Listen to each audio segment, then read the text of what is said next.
Sveiki gyvi. Žodžiu, ką norėjau šiandien aš jums papasakoti iš to terariumo. O šiandien norėjau papasakoti dar gabaliuką įdomienų.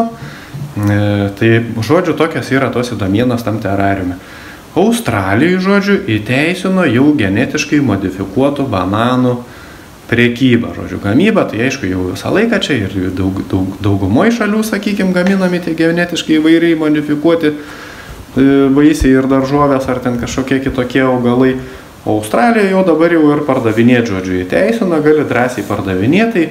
Biliukas, kaip sakant, ploja rankutėm, jau aišku, jo pagerinti, kaip sakant, bananiukai su visokiais priedais naudingais gyventojams ten ir žmonėms, labai naudingais, žodžiu, priedais, jau bananai jau bus prekiaujami prekybos centruose. Nu ir aišku, taip po truputėlį jie kovodami su, tie nevidono tarnai kovodami su žmonių maistu, žodžiu, jie visus, kaip sakant, planuoja modifikuoti, sakykime, tos maisto vaisius ir daržovės, kad žmonės jau nebegalėtų normalių valgyti, sakykime, tų vaisių ir daržovių. Nu va, kas dar dabar iš tų tokių įdomienų buvo? Taigi biliukas, aišku, vėl biliukas.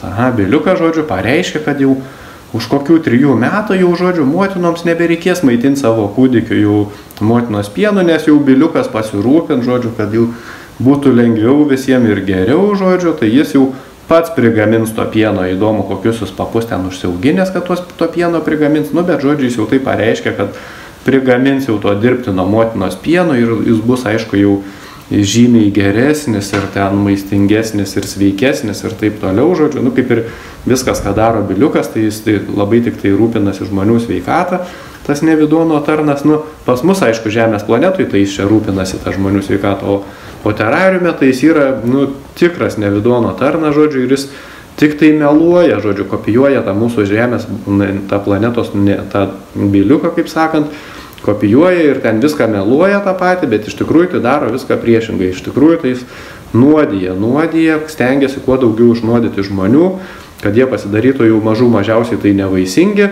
Jau antras kaip ir būtų jų pasiekimas, tai kad jie susirgtų, o pats geriausias jų biliuko svajonė, tai kad ir numirtų tie žmonės kažkokioj tai kančioj, žodžiu.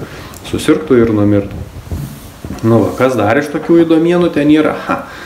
Taip, Kanadoje, žodžiu, melagienos priemonės jau, žodžiu, užsiminėja vėl propagandą visokią ir nusprendė visus, tai kaip sakant, ten prigazdino, žodžiu, kad visi turi būtinai bėgti dabar suskiepyti vaikučius kuo greičiau, nes tipo jau ten pareiškia, kad jau ar 18 000, žodžiu, moksleivių bus jau pašalinti iš mokyklų, jiem nebeleis mokintis. Ir, nu, ir kaip sakykime, jeigu jie nesusiskiepys visais ten reikalingais skiepais. Nu, iš vienos pusės atrodo, nu ir kas čia, tai dar geriau, kad vaikai nesimokintų toj melagienų kažkokiai smegenų plovimo mokyklai, sakykime. Čia priminu, kad čia kalba apie terariumo mokyklas. Tai ten, žodžiu, vaikų ten praktiškai nieko nemokina, o visai kaip tik tai plauna jiems smegenis, kaip ten pakeisti lytį, nu čia kalba apie Kanadą, kaip ten, žodžiu, nueiti nusižudyti su medikų pagalba, žodžiu, ir taip toliau, žodžiu. Ten jau mokyklos tokiais dalykais užsiminėjo, ten ką ten matematika, kokia 2+2, tai tipo ir tėvai čia gali išmokinti. Tai mokyklose tokių dalykų jau ten beveik ir nemokina.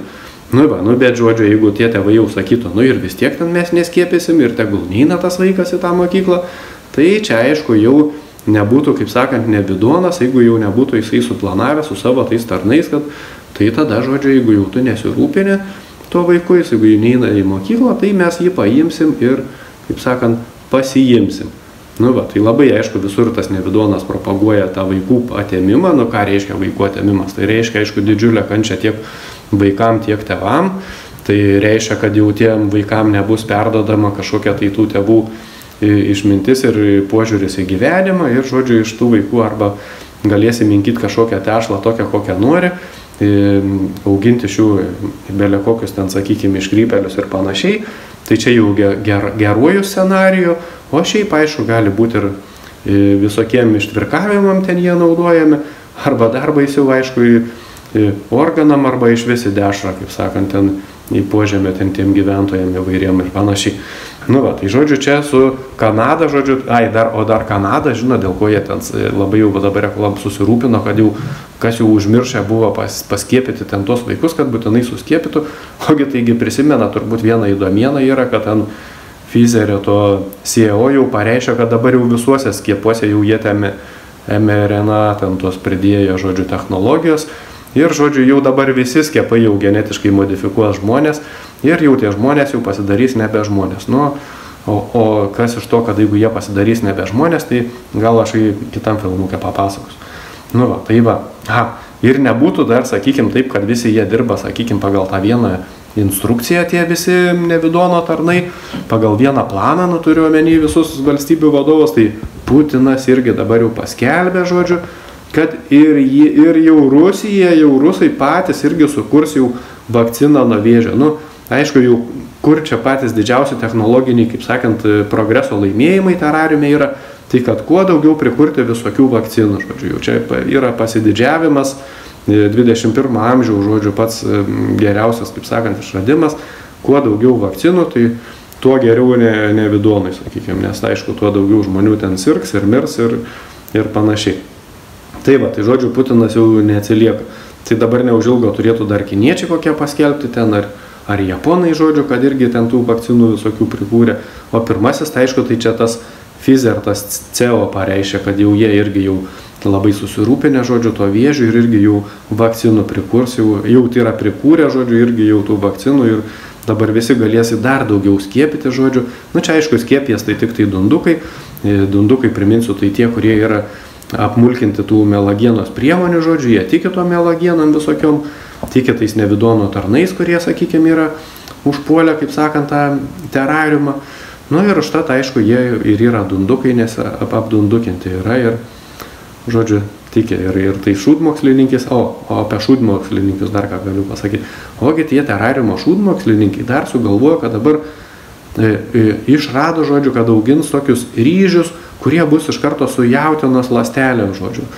Nu va, nu žodžiu, visokius, kaip sakant, jie ten daro eksperimentus, niekas nežino, kokia ten tai yra jų pasiekmė, sakykime, kokia bus tiem žmonėm, jeigu kas nors paragaus ten tų ryžių su jautienos ląstelėm, neaišku, kokios ten tos jautienos ląstelės, jie tik tai gal sako, kad ten jautienos ląstelės, o kas ten iš tikrųjų, taigi niekas namuose neturi ten kažkokių, nu arba labai gal mažai kas turi kokius ten mikroskopus ar kitokius, sakykime, tyrimo instrumentus, kad iš tikrųjų galėtų ištirti, kas ten yra. O iš principo tai jie taip tokie rožiniai atrodo, iš principo ten gali būti žiurknuodžių rožinių, pamirkyta į rožinių žiurknuodžius ir sakyti, kad čia čia su jautiena, žinokit. O jeigu apie žiurknuodžius šnekant, taigi žiūrėkit, žiurkės taigi labai mėgsta žiurknuodžius, nesvarbu, kad jos nuo jų dvesia ten paskui, tai, bet jos kaip puola valgyti, nes jom tai labai patinka, sakykime, tai galvoju, ar nebus ir su tais ryžiais čia tokiais rožiniais ten tam terariume, taip Nevidonas sugalvojęs. Nu, aišku, dar va, iš maisto naikinimo, sakykime, naujienų, tai Kazakstane jau dabar ruošiasi uždrausti ganyklose ganyti karvę, žodžiu. Nu va, žodžiu, jau čia labai pavojinga klimato, jeigu karvės ganosi ganyklose. Jau dabar Kazakstane bus galima laikyti tik tai fermose. Nu, kai jau laikys ten tuose fermose, tai dar, aišku, labiau bus lengviau, sakykime, sugalvoti priežastis, kad jos visos susirgo, arba kad jos nesusirgtų, reikia skiepyti. Ir, aišku, tada kaip Indijai, kaip nesenai čia pasakojau, jos visos, kaip sakant, tos karvelės iškeliaus iš šio pasaulio, žodžiu, ir taip pat bus naikinamas tas maistas. Dar viena irgi tokia įdomi, bet įdomiena, žodžiu, kad Anglijoje, ne, ten, žodžiu, ten Jungtinėje karalystėje, ar kaip ten besivadintų ta teritorija administracinė, žodžiu, ten jau tos karalystės, jau tie Nevidono klapčiukai sugalvoja, kad reikėtų uždrausti vaikam telefonus mokyklose. Nu, aišku, kaip visą laiką jie meluoja, prisidengdami ten gerais tikslais, kad čia, žodžiu, blaško ten vaikus ir taip toliau. Nu, žodžiu, visokie tokie nesąmoningi dalykai, nors ir šiaip mokytas gali pasakyti, kad tu pasidėk tą telefoną, turėk savo ten kuprinį ar tašiai, ar kišeniai ten garsą išsijungęs, nu, ar į kino filmus jau einam visi išsijungia ir nėra jokių čia bėdų. Bet dėl ko jie nori ten tuos telefonus iš tikrųjų dabar neleisti vaikam į tą mokyklą? Ogi tam, kad kai jau ateis ten jų visaip, kaip sakykime, pagerinti jų sveikatos visokių skiepukų pagalbą ar panašiai, ar sugalvos kokią nors evakuaciją, neva tai esant kokiai nors situacijai jau neiškiai, sakykime, pačio to nevidono lapčiuko sugalvotai, kad vaikai negalėtų susisiekti su savo tėvais. Tai aišku, terariume yra tas tai tikslas toks tik tais. Nežinau, kaip čia pas mumis planetoje Žemėje, ar yra tokių naujienų, ar irgi iš tikrųjų taip yra sugalvoja, bet terariume, tai žodžiu, jie tik tai tokiais tikslais viską daro. Nu ir galų gale, aišku, iš vienos nevidono, ten, sakykime, tarnų būstinės jau ten tos Jungtinių tautų organizacijos vadovas jau dabar jau terariumo gyventojams jau tiesiai paskelbė, žodžiu, kad jau terariumas pereina jau į chaoso erą. Ir, žodžiu, jau ten nieko gero nereikia tikėtis iš to terariumo. Ten bus tai tik tai chaosas. Žodžiu, kas tas yra, koks tas bus chaosas. Tai bus, aišku, visokie karai, kuriuos ten jie lipdo vieną po kito, sakykime, tam terariume. Bus, aišku, visokie ten badai visokie organizuojami, ten, nu, žodžiu, visokie sutrikimai. Prikurs, aišku, dar ir tų kibernetinių ale kibernetinių atakų, kai paprasčiausiai išjungs jungtuką ir, žodžiu, nebeliks elektros iš kažkokių tai elektrinių, pripasakos ten pasakų, kad čia jau kažkokie tai teroristai, žodžiu, jau ten kažką pridarė, o iš tikrųjų viską daro patys ten tie nevidono tarnai su savo tom spec tarnybom. Nu, žodžiu, viskas vyksta, kaip sakant, kad kuo daugiau žmonių patirtų kažkokią tai kančią, žodžiu, ir būtų nelaimingi ir galiausiai ir numirtų ten toj kančioj. Nu, tai turbūt tiek bus apie tos įdomienas terariumą šiam kartui. Ir taip jau žiūriu, užsitęsė tas mano įdomienų gabaliukas. Tai iki kitą kartą, tikiuosi, buvo jums įdomu, o jeigu ir įdomu, tai vat ir pasidalinkit su draugais, ar bičiuliais, ar bendraminčiais, kad daugiau žmonių galėtų išgirsti tas įdomienas ir daryti atitinkamas išvadas apie tą gyvenimą terariume. Iki.